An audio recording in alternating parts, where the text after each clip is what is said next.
오늘은 민수기 24장 말씀을 묵상하겠습니다. 민수기 24장은 발람이 이스라엘을 세 번째 축복하는 말씀을 하고 있습니다. 오늘 우리가 묵상할 문제는요, 우리가 하나님 안에서 살아가게 될 때 하나님께서는 그분의 자녀를 어떻게 보호하시나요? 라고 하는 것입니다. 민수기는 임마누엘 하나님에 대해서 말씀하고 있습니다. 특별히 발람이 이스라엘 백성들을 축복하는 장면을 통해서 하나님께서 우리와 함께 한다면 어떠한 놀라운 축복들이 있는지를 보여주고 있습니다. 오늘 본문의 말씀은 하나님이 우리와 함께 계실 때 어떻게 우리를 보호하시는지를 말씀하십니다. 1절 말씀 보겠습니다. 발람이 자기가 이스라엘을 축복하는 것을 여호와께서 선히 여기심을 보고 전과 같이 점수를 쓰지 아니하고 그의 낯을 광야로 향하여 눈을 들어 이스라엘이 그 지파대로 천막 친 것을 보는데 그때에 하나님의 영이 그 위에 임하신지라. 그가 예언을 전하여 말하되 부올의 아들 발람이 말하며 눈을 감았던 자가 말하며 하나님의 말씀을 듣는 자 전능자의 환상을 보는 자 엎드려서 눈을 뜬 자가 말하기를. 발람은 이전에는 영적 눈이 감겼던 사람입니다. 그러나 이제 더 이상 점수를 쓰지 아니하고 하나님의 선하신 뜻을 헤아리며 이스라엘을 축복하려고 할 때 하나님의 성령께서 그에게 임하셨습니다. 하나님의 영이 임하시면 영적인 눈이 떠지는 것입니다. 5절 말씀에요. 야곱이여 내 장막들이 이스라엘이여 내 거처들이 어찌 그리 아름다운고 그 벌어짐이 골짜기 같고 강가의 동산 같으며 여호와께서 심으신 침향목들 같고 물가의 백향목들 같도다. 그 물통에서는 물이 넘치겠고 그 씨는 많은 물가에 있으리로다. 그의 왕이 아각보다 높으니 그의 나라가 흥왕하리로다. 발람이 영적인 눈이 띄어지게 됐을 때 성령을 통하여 이스라엘 백성들을 있는 그대로 보게 됐습니다. 그러면서 하나님의 성령께서는 감동의 말로 이스라엘 백성들을 하나님께서 어떻게 보호하시고 축복하신지를 말씀하고 있는 것입니다. 여기에 하나님의 백성의 본영이 자연에서 찾아볼 수 있는 가장 아름다운 상징들로 표현됐습니다. 특히 이스라엘 백성들을 풍부한 수확물이 덮인 비옥한 골짜기와 언제나 끊어지지 않는 샘에서 흘러나오는 물을 댄 무성한 동산으로 비유했습니다. 그리고 거기에 심겨진 향기로운 백단향과 당당한 백향목으로 비유했습니다. 특별히 마지막에 언급된 장면은 아주 가장 아름답고 적절한 표현 중에 하나입니다. 여호와께서 심으신 침향목들 같고 물가의 백향목들 같도다. 레바논의 백향목은 동방의 모든 백성들에게 존중이 여김을 받은 나무입니다. 이 백향목은 온 세계 어디 가든 찾아볼 수 있는 나무입니다. 한대 지방에서 열대 지방에 이르기까지 백향목은 더위에도 잘 자라고 추위에도 잘 견딥니다. 물가에서는 매우 무성하나 찌는 듯한 무덥고 메마른 황무지에서도 높이 솟아 있습니다. 바위산에서도 뿌리를 깊이 받고 폭풍 위에 끄떡하지 않고 꿋꿋이 서 있습니다. 대부분의 나무는 겨울이 오면 곧 말라 죽고 잎사귀가 다 떨어지지만 백향목은 겨울이 돼도 그 잎사귀가 떨어지지 않고 신선하고 푸릅니다. 레바논의 백향목은 다른 모든 나무보다 그 힘과 견고함과 좀처럼 썩지 않은 우월함이 있습니다.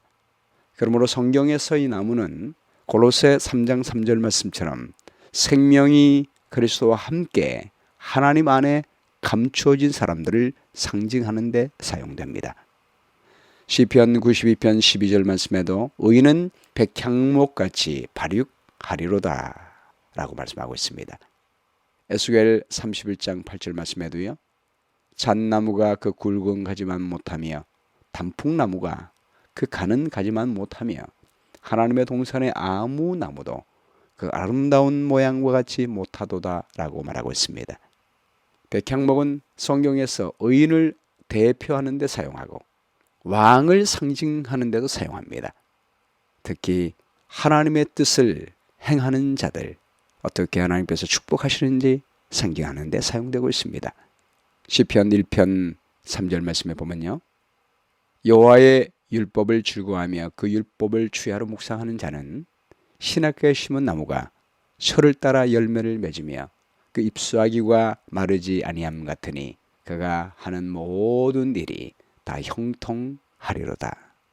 물가에 심은 백향목은 하나님 안에 심기였으며 여호와 율법을 즐거워하고 주야로 묵상하는 사람입니다. 날마다 예수님의 은혜 가운데, 하나님의 말씀 가운데 사는 사람은 그 잎사귀가 마르지 않고 항상 사람들에게 푸르름을 나타내며 열매까지 맺어서 하나님의 수성품을 나타내어 사람들에게 생명을 공급하는 하나님의 자녀가 될 것입니다. 그의 왕이 아각보다 높으니 그의 나라가 흥왕하리로다. 아각이란 그 당시에 매우 강대한 민족인 아말렉인의 왕들에게 붙인 이름이었습니다. 이스라엘 백성들이 하나님 안에 있을 때 하나님의 능력으로 그 모든 원수를 정복할 것이며, 이스라엘 백성들은 하나님의 아들로서 세상의 어떤 왕보다 위대한 왕이 되어서 흥왕하게 될 것이라고 말씀하고 있습니다. 이스라엘의 보좌는 장차 이 세상에 세워지고 그 권세는 세상 모든 나라 위에 뛰어날 것이라고 말씀하고 있습니다. 이스라엘 백성들이 지금은 광야에서 텐트를 치고 사는 사람들이지만 예수 그리스도 안에 있을 때 그분의 십자가의 볼로 죄를 씻으며 하나님이 그들과 함께 거하시게 될 때, 또 그분의 말씀의 뜻 안에서 살아가게 될 때 앞으로 점점 흥왕하고 영원히 번영하는 나라가 될 것이라고 예언하고 있습니다. 본문 8절 말씀이에요. 하나님이 그를 애굽에서 인도하여 내셨으니 그 힘이 들소와 같도다. 그의 적국을 삼키고 그들의 뼈를 꺾으며 화살로 쏘아 꽤 뚫으리로다. 끌어안고 누움이 수사자와 같고 암사자와도 같으니 일으킬 자 누구이랴. 너를 축복하는 자마다 복을 받을 것이요 너를 저주하는 자마다 저주를 받을지로다. 우리가 하나님 안에서 살아갈 때 하나님께서 하나님의 백성들을 어떻게 보호하시는지를 보여주고 있습니다.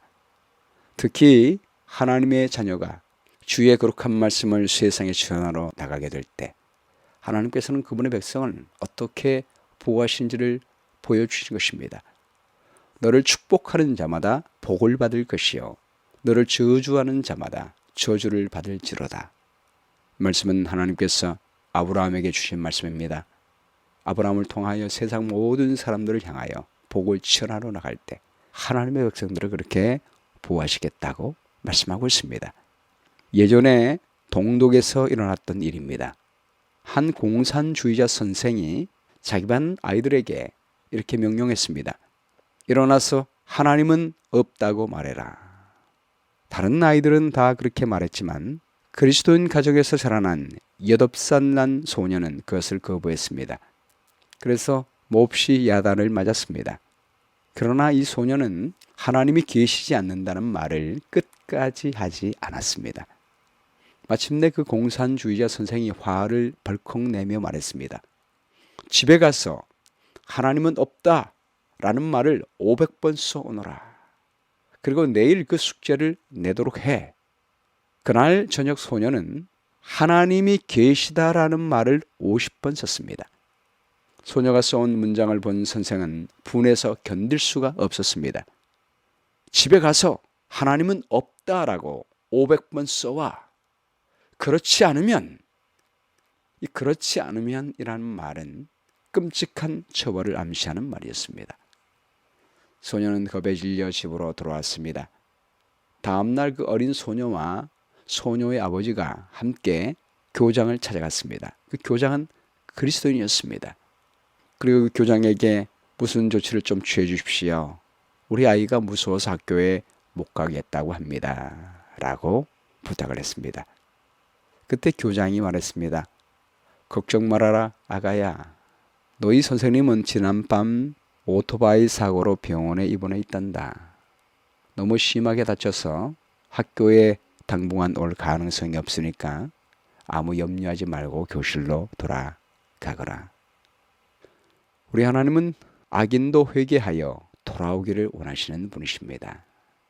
그러나 하나님의 백성이 위협을 당할 때 하나님은 하나님의 백성을 보호하시기 위하여 일하시는 모습을 보게 되는 것입니다. 우리 하나님은 어떤 죄인이라도 회개하면 용서하십니다. 그러나 하나님의 백성들을 저주하고 죽이려고 하는 사람들에게는 하나님께서 그분의 백성들을 보호하시기 위하여 일하시는 것입니다. 성경을 보아도 다니엘을 모함해서 죽이려고 사자굴을 예비한 사람들이 본인들이 사자굴 안에 던져지는 모습을 보게 됩니다.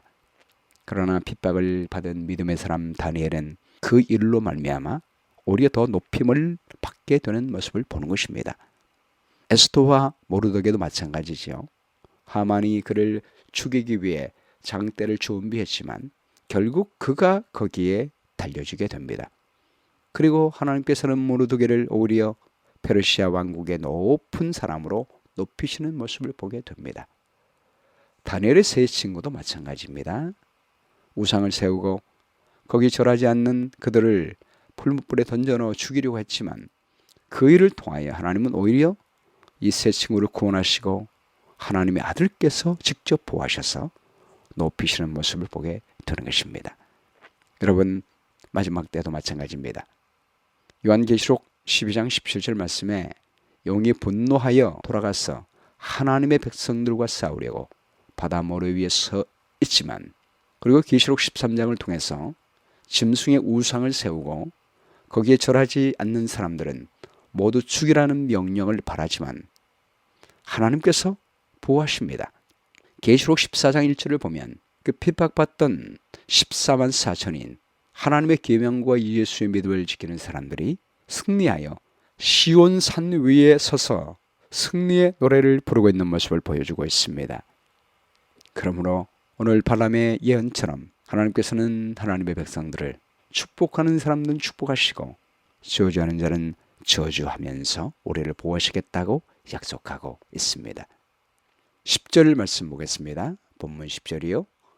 발락이 발람에게 노하여 손뼉을 치며 말하되 내가 그들을 부른 것은 내 원수를 저주하라는 것이오늘 그대가 이같이 3번 그들을 축복하였도다.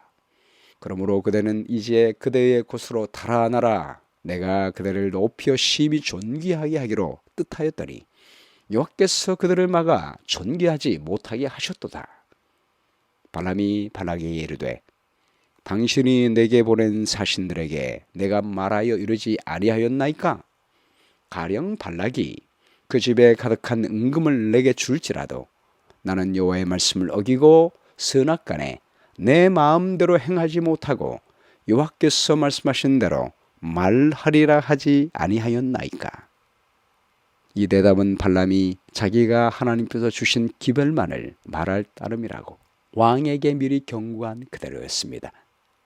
그리고 14절에 이렇게 말합니다. 이제 나는 내 백성에게로 돌아가거니와 들으소서 내가 이 백성이 후일에 당신의 백성에게 어떻게 할지를 당신에게 말하리다 하고, 발람은 성령의 감동으로 자기 백성들에게 돌아가기 전에 이 미래에 오실 구세주와 하나님을 대적한 원수들의 최후의 멸망에 관한 가장 아름답고 장엄한 예언을 다음과 같이 노래합니다. 15절 말씀에요. 예언하여 이르기를 부올의 아들 발람이 말하며 눈을 감았던 자가 말하며 하나님의 말씀을 듣는 자가 말하며 지극히 높으신 자의 지식을 아는 자, 전능자의 환상을 보는 자, 엎드려서 눈을 뜬 자가 말하기를 내가 그를 보아도 이때의 일이 아니며 내가 그를 바라보아도 가까운 일이 아니로다. 한 별이 야곱에게서 나오며 한 규가 이스라엘에게서 일어났어 모압을 이쪽에서 저쪽까지 쳐서 무찌르고 또 셋의 자식들을 다 멸하리로다. 그의 원수 에돔은 그들의 유산이 되며 그의 원수 세일도 그들의 유산이 되고 그와 동시에 이스라엘은 용감히 행동하리로다. 주권자가 야곱에게서 나서 남은 자들을 그 성읍에서 멸절하리로다 하고, 이때의 일이 아니며 가까운 일이 아니다. 이 말은 미래에 있을 예언을 말하고 있습니다. 한 별이 출현하겠다는 예언은 왕의 위엄과 영광을 나타내는 상징물입니다. 마태복음 2장 2절 말씀에 예수께서 태어나실 때 별이 높이 떴지요.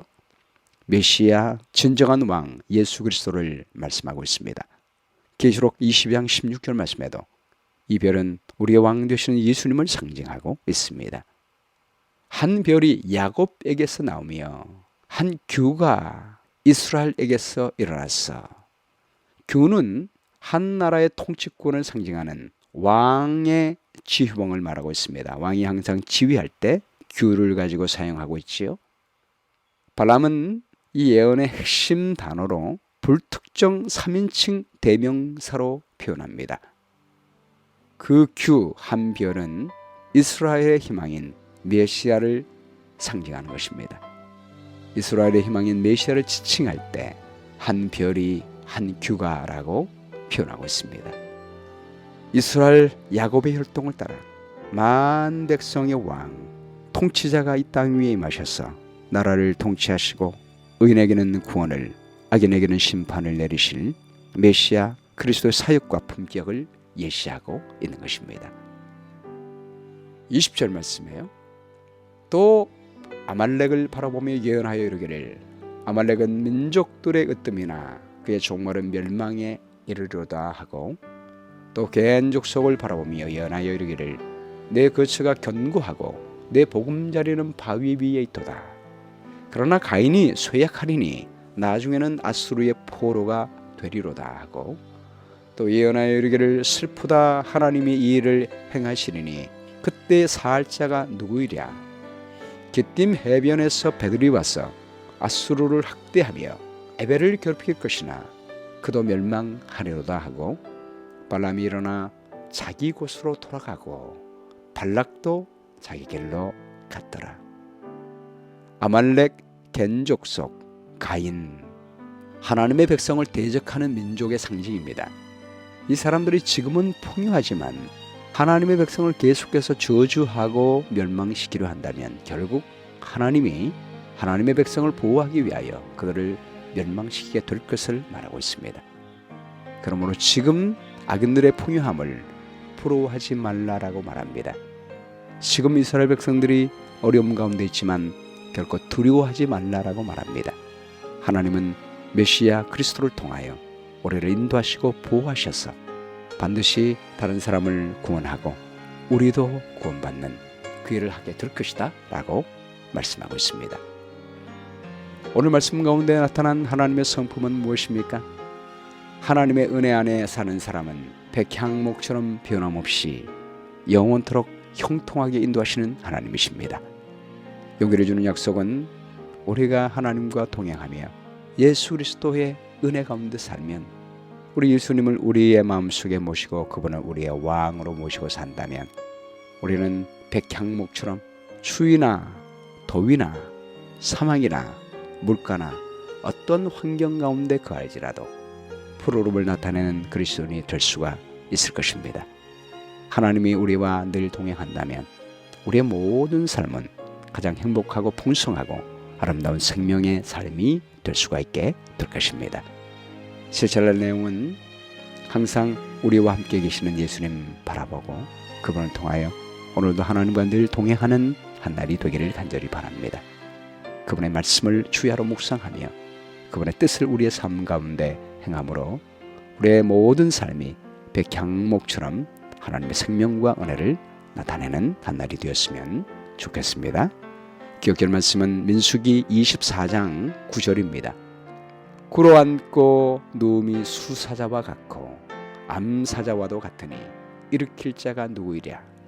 너를 축복하는 자마다 복을 받을 것이요 너를 저주하는 자마다 저주를 받을지로다. 아멘. 기도하겠습니다. 사랑의 주님, 우리가 하나님 안에 거하게 될 때 하나님이 우리와 함께 하시고 우리가 생각지 못한 축복으로 우리를 보호하시오니 감사합니다. 오늘 이스라엘 백성들이 자신들이 보지 못하는 장면들, 이방 선지자를 통하여 성령의 감동으로 바라보는 그 영적인 눈을 통하여 하나님이 우리 하나님의 백성들을 어떻게 보호하시는지 보여주셨사오니 감사합니다. 이러한 하나님의 보호가 언제나 우리에게 있음을 기억하고 우리 하나님과 늘 동행하며 우리 예수님 안에 거하는 한날이 되게 도와주시옵소서. 매 순간 우리와 함께 계시는 우리 예수님을 영적인 눈으로 바라보며 늘 주님만을 바라보며 주님의 뜻을 행하며 주님과 함께 동역하는 하늘이 이룰 수 있도록 인도해 주시옵기를 간절히 바라오며 예수 그리스도의 귀하신 이름으로 기도합니다. 아멘.